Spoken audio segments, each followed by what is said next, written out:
Don't mind me looking over here because I'm trying to see what the hell I look like, because this is a different angle than I usually record from because the sun is down and there's none of that great natural light.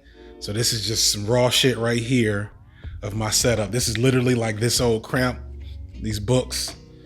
This is just a different angle from what you usually see. So we'll start out by first, I guess, updating some things. For those who haven't checked some of my community posts, I'm going to be taking down some videos over the course of the next couple of days to get my channel right. So got 2,000 subscribers, yay. Got monetization, yay. But my channel is like all fucked up, y'all. It's in shambles. And so I need to go through all of my old videos and start doing the work of making them YouTube acceptable.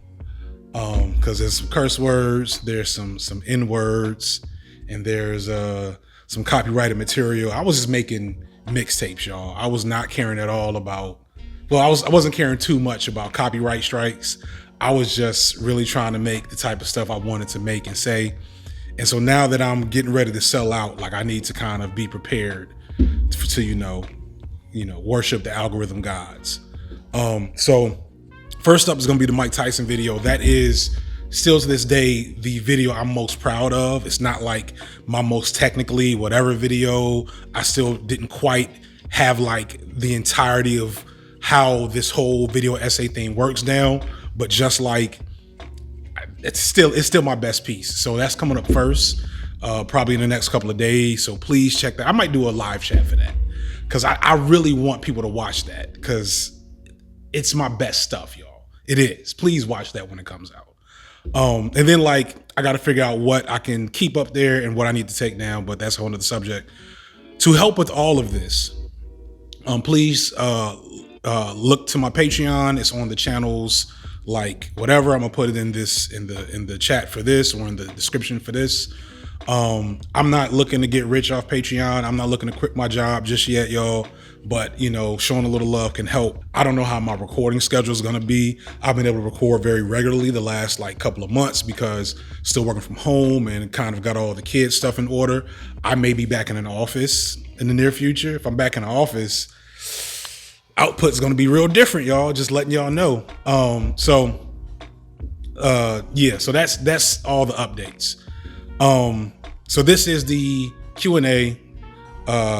I had people ask me questions on the community page, and I'm gonna just jump in them. As you can probably tell by now, if I haven't edited it too much out, a brother rambles. My videos, when I record them, are like 2 hours long, and I have to cut them down to the 45 minutes that they usually are. So we'll see how this goes, because I did not I've thought about these questions, I've read them, but I haven't prepared answers. This is uncut raw signifier right here, and it's not as good. So just be prepared.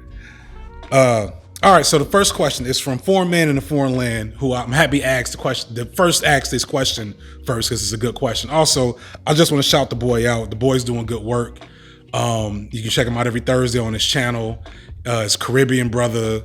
I don't have a ton of Caribbean folks in my world, but every Caribbean folk I've ever met has been good people.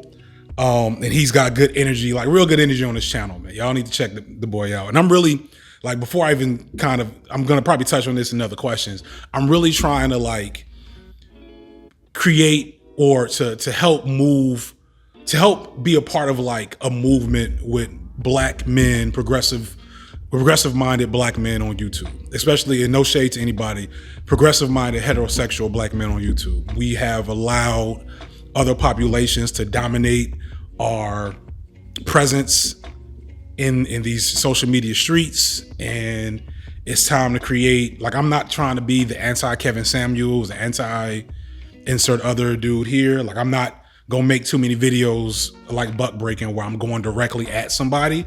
That's just not me. I'm not gonna live in that type of persistent negative cycle. But I am gonna, if you've watched several of my videos, you know how I'm gonna talk. And we need more of that. We need more brothers. People are on my channel saying, man, it's, giving me a lot of praise for the ideas I'm speaking to, but In my circles, I'm not that special. And I know I'm not that special, but I think a lot of dudes are like above all this nonsense that's going on the internet. And like, I want to try to change that. I think it's a lot more black men that can speak the way I'm talking. Foreign Man is one of them. So, you know, I don't know if you can hear the kids, the wife and kids is here, just, you know, but I'm not editing that out or yelling at them. It is what it is. Yeah. All right. So his question is really right on time with that issue, with that whole topic. It's how do you feel about the state of the black community as far as how men and women interact with each other, with the divestment in black men from black women and black misogyny from black men? Do you think it's beyond repair? So that's a loaded question, bro. So first off, it's not beyond repair. I don't think anything is beyond repair. I also, to just kind of start positive, I think social media colors things to be worse than it really is in real life. Like, I'm doing research on this video about love, and like, as I'm like YouTube searching black love, like a third of it is like, you know, why don't nobody love black women? Why black women are tired of black men? You know, why black men date white women? Like, it's a lot of really negative shit. And like, that's people click that. And so it's gonna be at the top of the food chain at all times. So, but the data on black relationships is not as doom and gloom as social media would have you think. Like, I've heard so many times, like, why don't black men love black women? And it's like, if you look at the data, black men marry black women more than like any other race marries their own women or whatever. It's a weird way to say it. You get my point though. Like, it's a little exaggerated how bad things are. I think that's the nature of social media and YouTube and all these other things. It like exacerbates negativity. It feeds off of it. So we're not as bad as it seems. That said, shit is bad. There's some problems. And it's hard to know where to start. So first and foremost, as a whole, we as men have to kind of get our shit together. I don't like to pick on black men. I think the way black men are talked about in the media and in social media is really bad and not healthy. I get why so many black women and other people are, you know, throwing shade at us as much as they are. I get it. Like, I've retired from trying to argue with folks about stuff like that, because I've learned to recognize that some people are saying their piece and they haven't had a chance to say it for a long time. You know, I know a lot of black women that have dealt with shitty situations from black men for, you know, most of their adult life. And like, now that social media is giving them a way to speak to their pain, like, you know, why should I tell them to not speak to that? Because, you know, it's true to them. And like, I'm not going to create arguments and create more negative energy for black women when I'm trying to separate myself from some of these Negroes. So I get that. That said, there's so much more going on with black men that I think black women just don't understand. And I think black men do a very poor job of explaining these things. We do a very poor job of even wanting to speak to these things ourselves, because it requires us to kind of break protocol, to break code. If you've seen the comments in Buck Breaking, all these dudes keep telling me I'm off code. I'm not on code. Well, the code is not helping us. Like, I'm trying not to use the N-word in this. The code is not helping us. It's really got us messed up in the game. And it's making it easy for us to continue to be talked about the way we get talked about. So on one end, I really want to change the narrative. And I really would like if the negativity about black men was less. But the flip side is, if we can't, like, Kevin Samuels' rise to fame was off the back of talking shit about black women. Like, I get that Kevin Samuels gives, dating advice and all that, and he can give it to the men as much as he gives it to women. That's nice and all. But his rise in popularity is because he talks bad about black women on his show. It's black red pill shit. It is what it is. And the same way for a lot of these dudes. And like, you can't disentangle that from the situation we're in. As long as we have black men who are invested in, shitting on black women on social media and in public forums, along with the real problems we have in the black community. I'm gonna spend a lot of time on this question, y'all. I'm sorry. It is what it is. In the buck breaking video, that like first 5-minute section, I really just ranted for like 30 minutes, which is why I got kind of emotional at the end, because I was just like, really just kind of just processing a lot of the negative feelings that the film made me feel. And I left a lot of stuff out. I talked about the fact that like, it's crazy how many black men don't want to like be accountable to the reality. They want to blame everybody else. Like, the murder rate for black women is more than 2 times the murder rate for any other race of women in this country. The murder rate for trans black women is 4 times the murder rate of other women in this country. And both of those murder rates, the core ingredient to that is us. It's domestic violence. It's crazy ex-boyfriends, crazy ex-husbands. What we gonna say, y'all? You know what I'm saying? Like, we can't, I could talk all day about how I wish black women would talk better about us in public, but until we stop murdering them in private, I'm gonna shut the fuck up. I'm gonna do what I can, and we're gonna talk like in I'm in a lot of black social media communities on Reddit, Facebook, etc. And we have these conversations, but when I get outside them circles, I'm gonna chill, because the reality is I ain't really shit for me to say until we start addressing some of that stuff. The not all men stuff, I get it. I'm tired of the way I feel about some of these posts I see, but it's just an L we're gonna have to hold until we can collectively get our shit together a little bit more. There's some issues that we're gonna have to iron out. I'll get to one of those later, but like, yeah, it is what it is there. So the next question comes from Max Teeth. Max is another dope essayist that like popped up in one of my comments, and I just, being thirsty for all love I could, I'm just clicking to see what people was about. Max is a dope video essayist, y'all. Like, y'all, it's so crazy. Like, I'm older than I'm pretty sure most everybody watching this video. And so I've been watching video essay type stuff for a minute. I started with Channel Awesome, like in, over 10 years ago.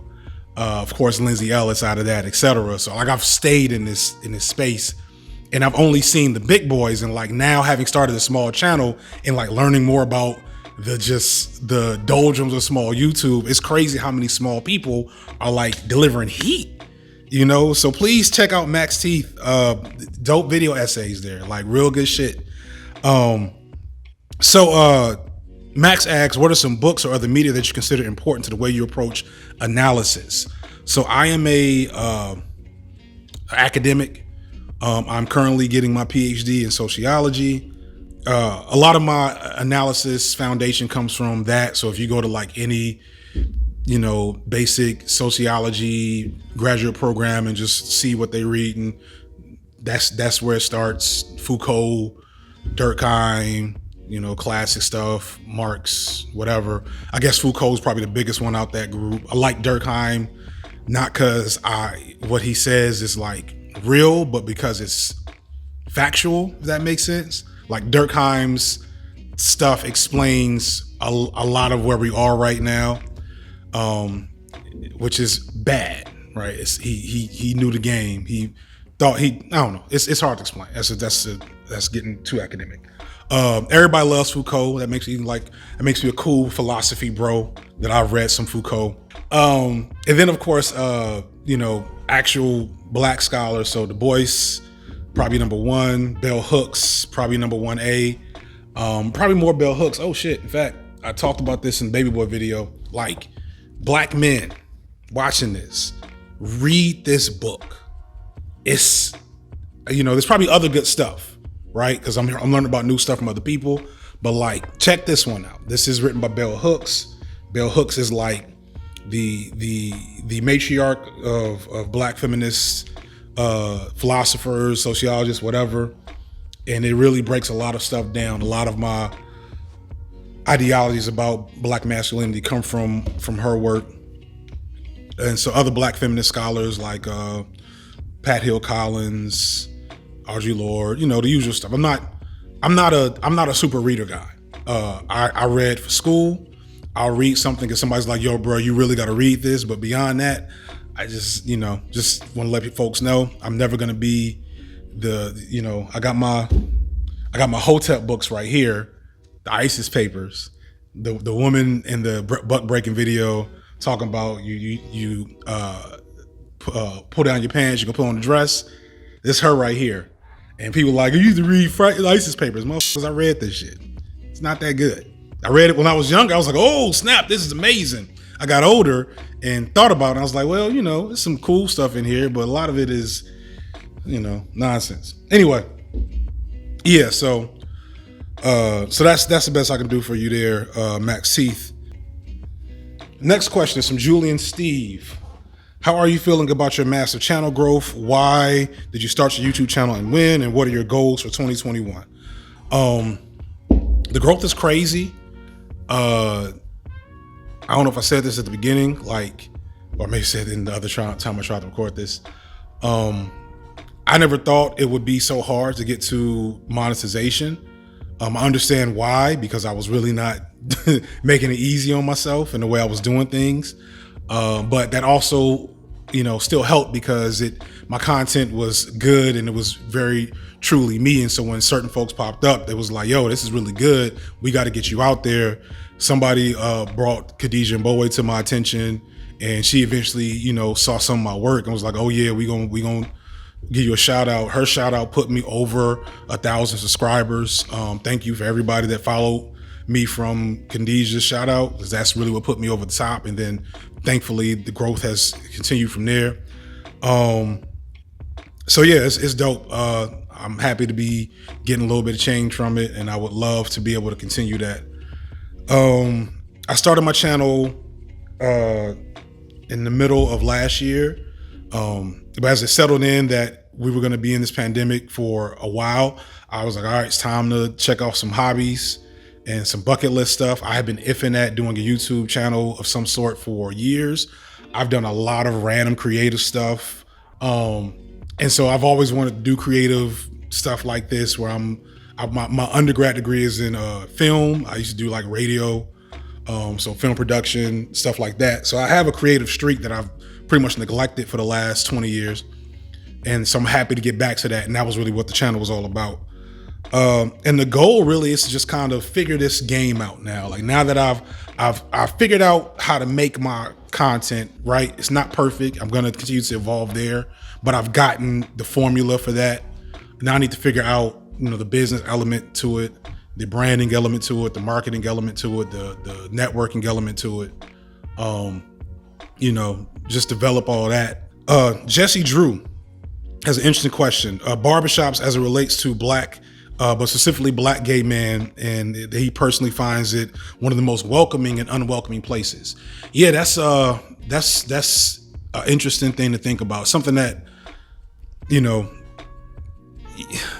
where to start? So first and foremost, I think it's important for everybody to have like their own spaces, for every affinity group to have their own spaces where they can be themselves and not think as much about other people's walks of life. I love to get just around other heterosexual Black men and just shoot the shit and talk about whatever we want to talk about and not just indulge in that energy. And I think everybody loves that. The thing is, though, for people with social privilege, which includes heterosexual Black men, we have to break the habit of thinking that getting around each other gives us carte blanche to just get buck wild with homophobia, misogyny, etc. And the barbershop is unique in that because niggas get wild in the barbershop. And so I can imagine it being very unwelcoming to gay black men, because that's where a lot of this buck breaking nonsense, comes from. That's barbershop talk that somebody didn't bother to Google. And the next thing you know, it's a whole documentary. So I can imagine being a black gay man going in a barbershop and like talking about cool black man shit one moment and then having somebody say some wild homophobic shit the next. I don't have a good answer for that. It's other than the best thing is for everybody to get their own spaces that they can retreat to. But the unique thing, I guess, especially in black communities, is that resource is uniquely controlled by heterosexual black men. That barbershop research, that barbershop resource is, if you go into a barbershop, you're probably getting your hair cut by a heterosexual black man. And that community surrounds it, the people that patronize it, predominantly that. There's women, there's gay men, of course, that cut hair and do hair. But, if you're not in a metropolitan city, you may not be able to find a, queer-friendly barber. So it's a rough situation. It's one of the many reasons why I want to change the way brothers are moving, because we don't have to move the way we've been moving. It's not a requirement, and it's not good for us, and it's not good for our communities that we have so many people that feel excluded, and the only reason we're excluding them is because we can. You know what I'm saying? But I don't know. I hope I gave a decent answer to that. Philip Chung asks a couple of questions. 1, can you define blackness to you? 2, tell us a bit about yourself, yada, yada, yada. 3, name an event or handful of events that shape your views on social justice and intersectionality. And 4, what's a good introductory text for understanding blackness or in the larger culture? So defining blackness is hard. That's a whole video, bro. The short version is, if you are of the diaspora, then you are black to me. Diaspora meaning of the African diaspora, starting from Africa and all its permutations. I think it's so weird that people want to gatekeep biracial black people. I don't know if that's new, but that's weird. Y'all are weird with that. I don't fuck with that. Just keeping it real with y'all. Like I had several people comment like Drake isn't black because he's biracial, and it's like, that's just like people just want to have power, especially on social media. And I get it, because it constantly feeling like you don't have power as an African American. I get why that happens. I get that there's so much shit you go through, and you see that you want to find a way to claim an angle to lord over. But it's super weird that people are gatekeeping other people's black experiences because it's not, like their own. And don't get me wrong, like light-skinned black people, the Drakes of the world, very different experience, but it's still a black experience. People that passed, even the Rashida Joneses and Ben Diesel, who I also talked about in that video, and some people were like, I didn't know Ben Diesel was black. You wouldn't know. He's trying very hard to pass. That's still a black experience. Like, that's still a uniquely black experience in America to try to pass as something else. And, I don't see any value in lording over that with people. I think that's super, I think that's super anti-black. But maybe I'm naive. Maybe I don't see something that other people see, but I've never seen value in, being like, well, you're not really black to people. I'm wearing a Metallica shirt. Kind of know how that feels. You know what I'm saying? It don't do nothing but create more turmoil and chaos among our own people. Like, what are you doing? Talking a bit about myself. I don't know. I don't really know where to start with myself, other than I like gaming as much as I can, although I can't as much as I used to. I like making these videos a lot. I come from a unique background in that, like I said in the buck breaking video, I had a lot of Pan-African, y'all would call it Hotep, energy in my family. My mother was affiliated with the Black Panther Party, as was my favorite aunt, who passed a couple of years ago. They're both very influential on me and my worldview. A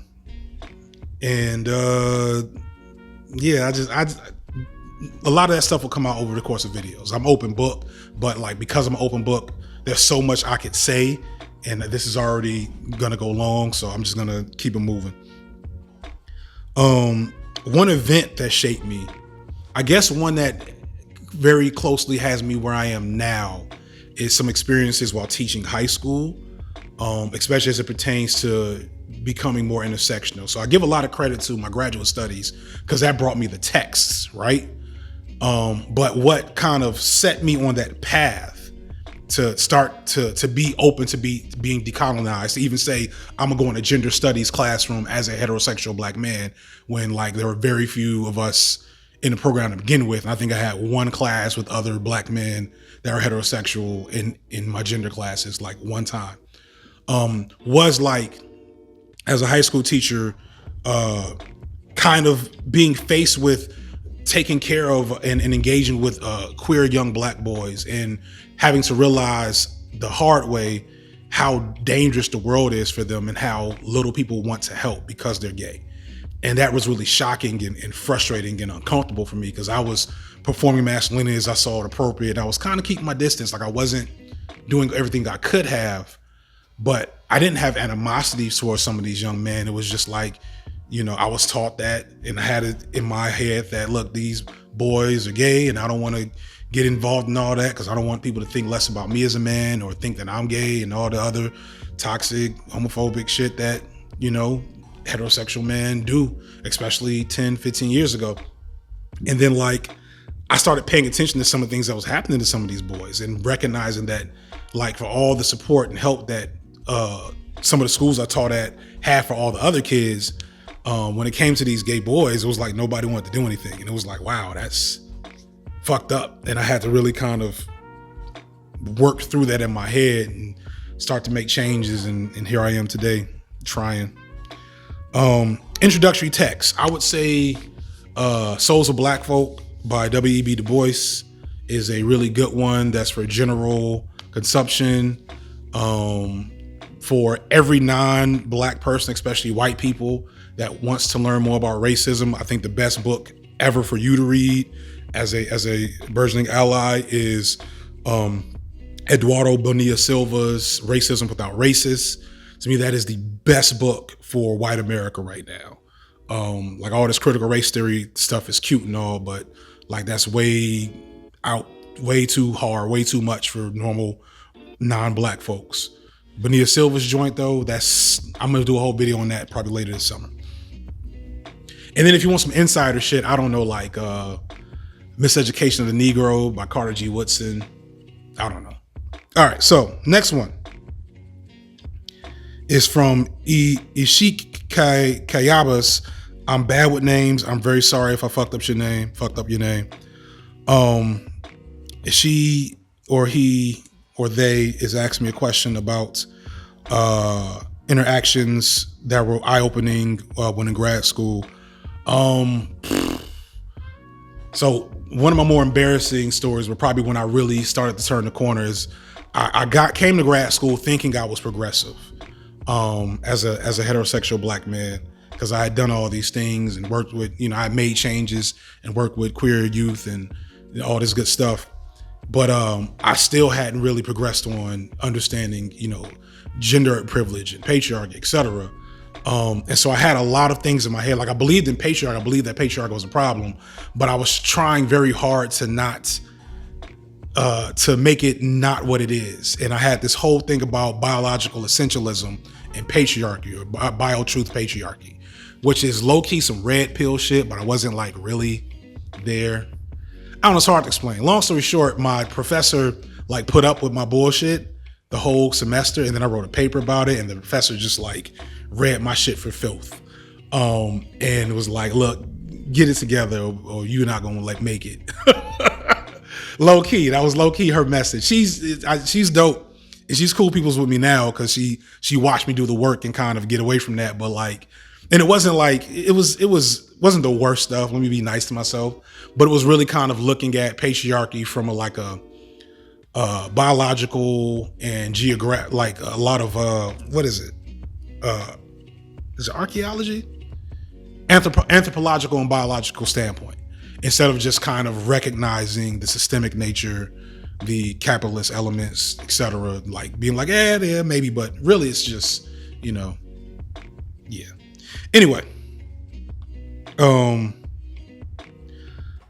Jimmy Sylvie, I believe, Jr. asks, how would you have a discussion when you feel like the space isn't yours to give an opinion on? So I would knock first.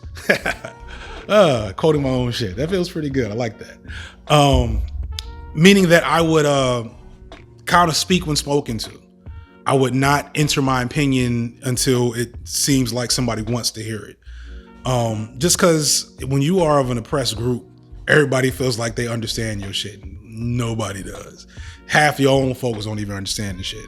So like, it's just a slippery slope when you start, a lot of folks, and somebody asked a question about this later, a lot of folks, they start watching, they watch The Wire and Blackish, and they went to a protest or two, and they got a couple of Tumblr posts, well, not Tumblr, I'm old, y'all. They got a couple of racism TikToks in their system. They think they ready to speak up, and it's like, ooh, maybe not around me though, just fall back as much as possible. So I will wait to be spoken to, and if I really needed to understand something, there's a lot of resources. I hate the whole Google it thing, but there are guidebooks and resources and curriculums out there for understanding racism and homophobia, etc., that you can find. Don't just Google, is racism bad? Because depending on what you usually Google or what you've been Googling, you might get a whole different set of stuff.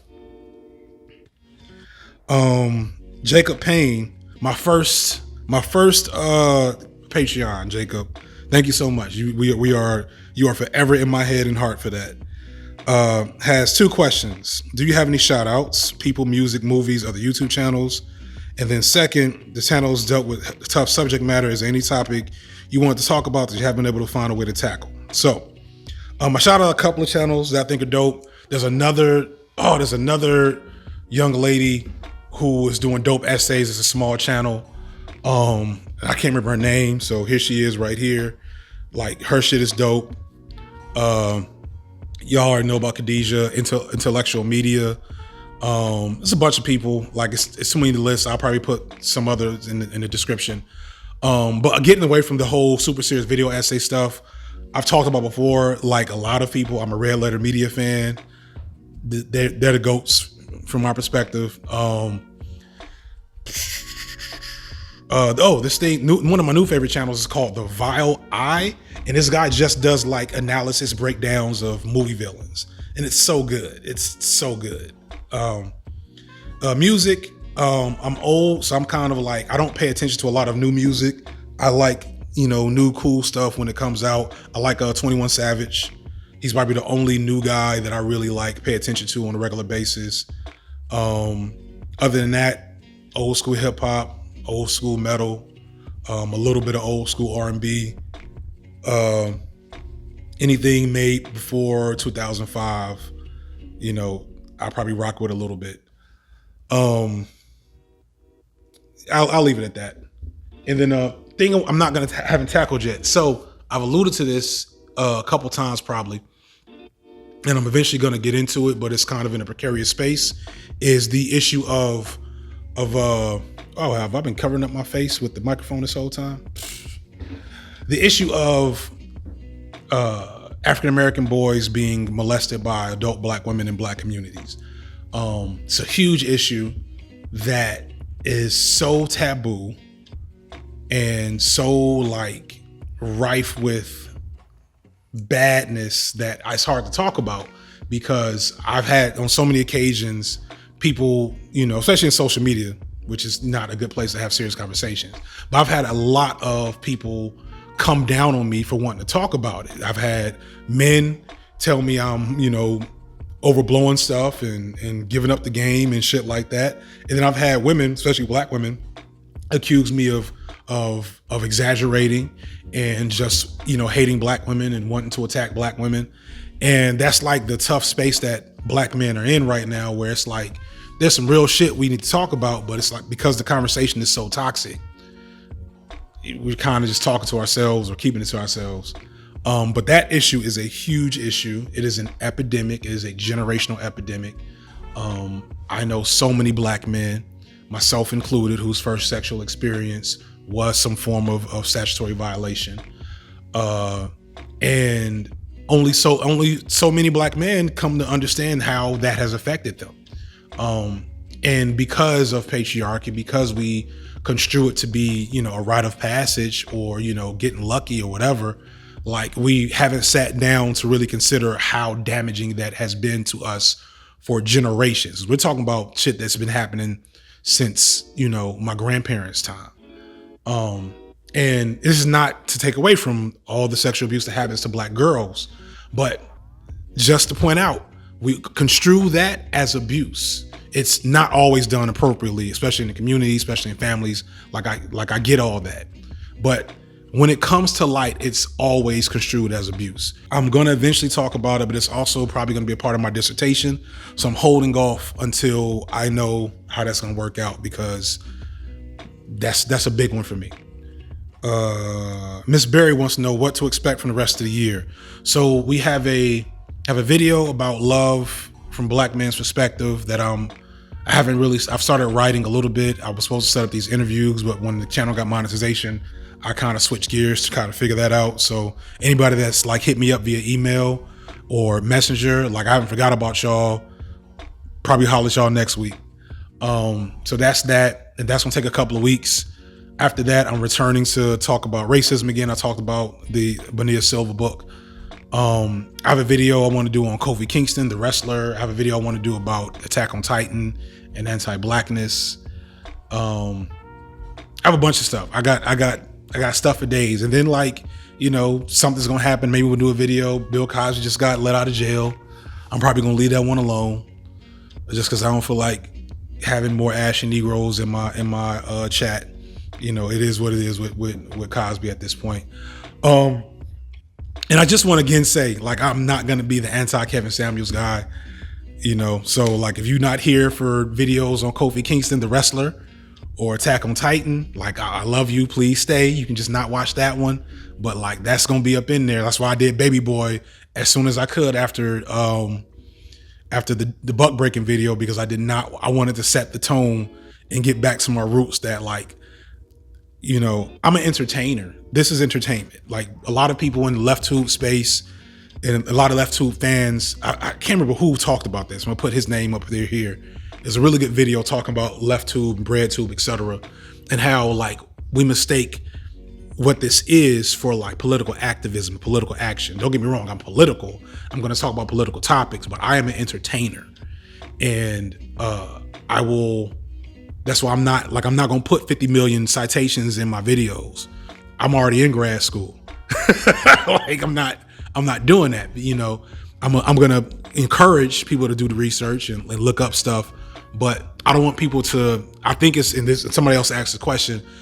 I think a lot of people, no shade, especially younger people, where this is a lot of what the media they consume, have a bad habit of watching a video and equating that to academic inquiry and research and true engagement in a topic. And so I don't want to ever misconstrue by doing a whole bunch of political videos, and I'm not going to also talk about fucking fantasy football, you know what I'm saying, or something else stupid. So just putting that out there.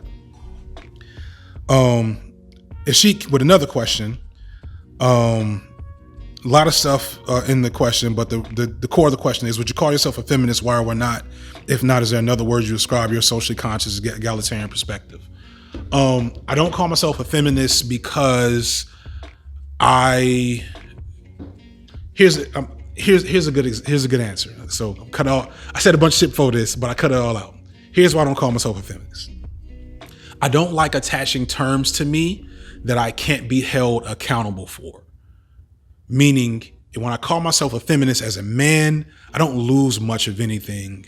I don't have any extra special or big targets painted on me. So I really only gain from calling myself a feminist. So because of that, and because of prior experiences where I've had people call me out and had negative interactions and, whatever, I just leave it alone because I don't want to cheapen the concept of it as a term. So that's kind of the main reason. I would rather you see how I move and then refer to me as a feminist. That's dope that you refer to me as a feminist, but you're never gonna hear me call myself that, especially on like a video or something, because that starts to get into like branding, and I'm not with that. And I don't have any other term to call myself. I'm just trying to behave in a way that makes people think highly of what I do. Wow, man. 542 asks, any notable examples of men in modern media that reject the notion that they should devote themselves to becoming fathers or agents of violence for the state that doesn't devolve to some type of toxic men going their own way meme? I have a diverse population of subscribers. For those who have not watched the Edgelord video or the Impossible White Man video, please watch those, and that'll probably make more sense of this question, because it talks a lot about how males in movies and media, we don't think about how insidious patriarchy is in defining the way we are accustomed to seeing men. And long story short, like most men, you're saving a girl, you're saving the world, you're saving your kid, or you're going your own way, and you're just, I don't know. I can't think of any good examples, but most of it's shitty. It's just shitty ways to think about masculinity, especially for Black male characters who have almost no examples of this. The best example of this I can think of is maybe the dude from, it's the dude. Y'all know what I'm talking about. It's Coen Brothers movie, The Big Lebowski. So he's kind of like that. Where it's like he's just a nihilistic creature of chaos, and his masculinity is not a huge part of his character, and he's not trying to save a girl or rebel against society. He's just trying to get his rug back. And there's other characters like that. Most of them are white men, because we don't do that for Black men. Yeah, that's the best I can do for that. Do you think the proliferation of Bolano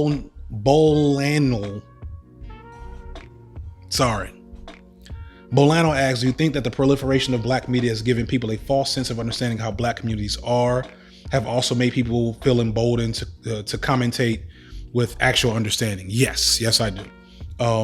So I'm really neurotic about the type of stuff I'm going to put on this channel, because I know that I'm going to have a white audience. If I'm really successful, I'm going to have a large white audience.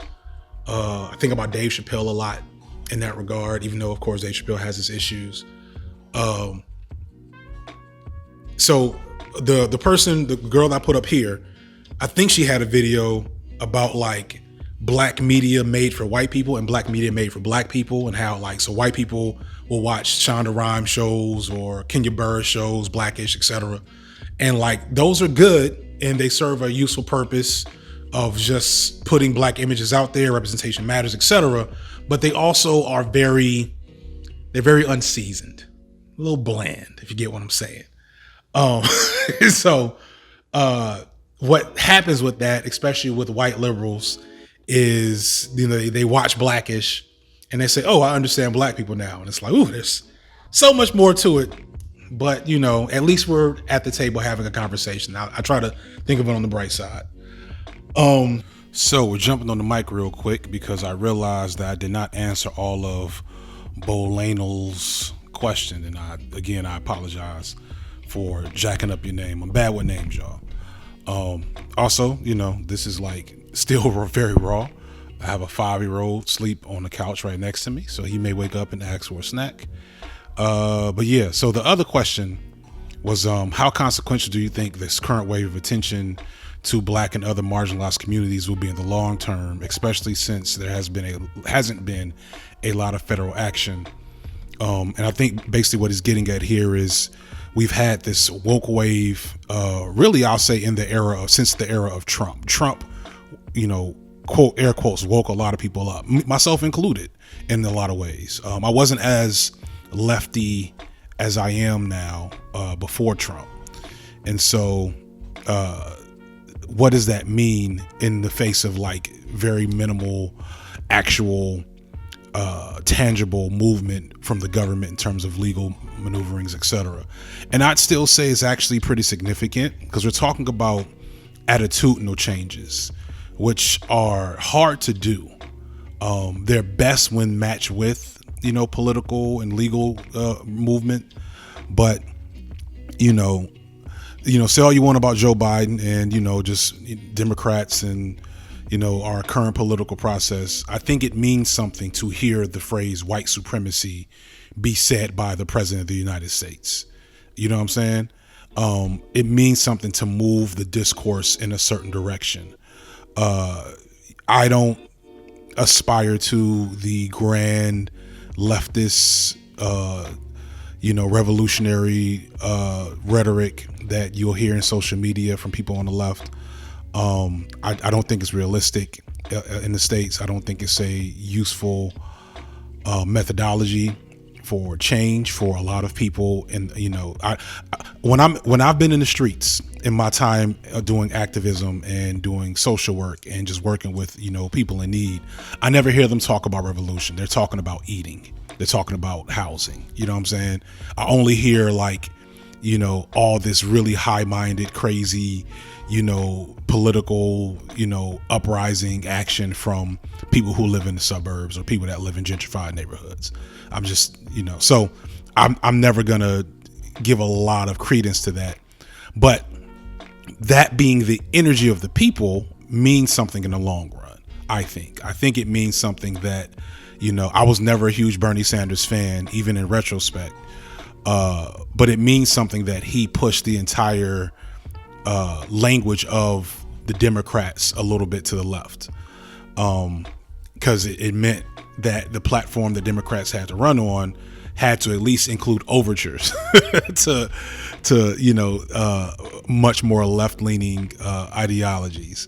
And that may not have any ramifications for me in my lifetime, but it may be significant for my children, my children's children.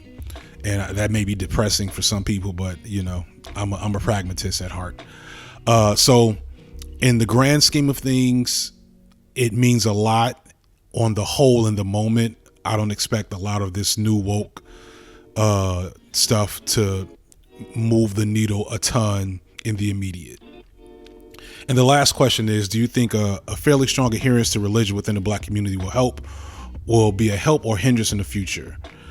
Since many Black Americans tend to be more socially conservative, economically more liberal. So Christianity is dying. The Black church is dying. And the Black churches that are still thriving are much more liberal. I don't belong to a church, and I'm not religious, but I go to a church with my wife that is very progressive, very liberal, as churches go. And its pews are pretty packed, but other churches I've been to in my, the last couple of years, and this is just a well-known thing among church-going Black folks, that churches are dying. So if it is a hindrance, it won't be for long. Because, I've been to churches where there's nobody in the stands under the age of 50. You know what I'm saying? So, and I don't know if Black people are so socially conservative in the way we tend to say that. We tend to say that to put them on the same accord as, non-Black conservatives, aka white conservatives, socially. But no, it's very different. Black social conservatism is more about maintaining, family traditions, keeping family safe, and not entering into new social activities or movements or whatever haphazardly. And the reason for that is very different than like white conservatives. Like white conservatives want to conserve things that maintain white supremacy is the gist of it. Whereas Black conservatives are trying to protect themselves from white supremacy. So a lot of their conservatism is based along the lines of, we know if we do this, we are less likely to get shot by the police. Now, that doesn't make it, okay. A lot of Black conservative stuff is bad. And of course, Black Republicans, whatever, but I'm not really talking about Black Republicans. I'm talking about, your grandparents, your aunties, y'all know who I'm talking about, Black folks listening. So I don't equate those two, cause they come from very different places. So those are all I think of Boleno's questions, and back to the video. Cian Chatton asks, what thought process do you follow to decide on the specific topics to make videos about. It's a couple things that go into that. The first thing is sometimes an idea will just germinate in my head. I'm a creative at heart. I've ignored it for most of my life, which makes me sad when I think about it, but I'm a creative at heart. And so when I get a germ of an idea, it's like getting sick. It's like getting constipated. And so like my body won't